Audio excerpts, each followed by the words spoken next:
Le feedback est un élément clé dans la persistance de la motivation.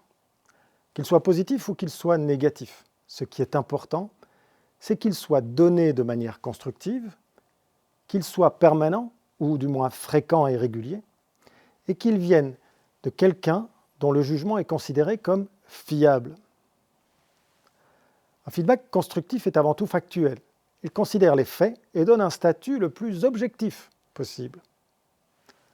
Un feedback permanent est important pour une adaptation et une rectification du comportement très rapide. C'est pour cela que les jeux vidéo sont à ce point addictifs. La vitesse, la permanence du retour d'informations sur les actions permettent aux joueurs d'améliorer constamment son jeu et de progresser très rapidement.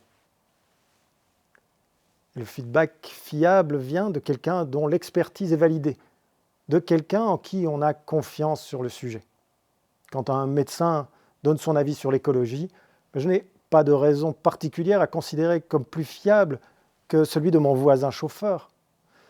Et cet aspect du feedback est trop souvent négligé. Quand vous donnez un feedback, pensez toujours à ce qu'il corresponde au cadre de votre expertise, celle dont vous êtes reconnu. Cela donnera d'autant plus de valeur à l'information. Développer une culture du feedback comme élément naturel de la communication. Savoir le donner et savoir le recevoir. Eh bien d'ailleurs, n'hésitez pas à me donner votre feedback dans les commentaires, j'en ai besoin. Et si vous en voulez plus de ce type de séquence, pensez à stimuler le système.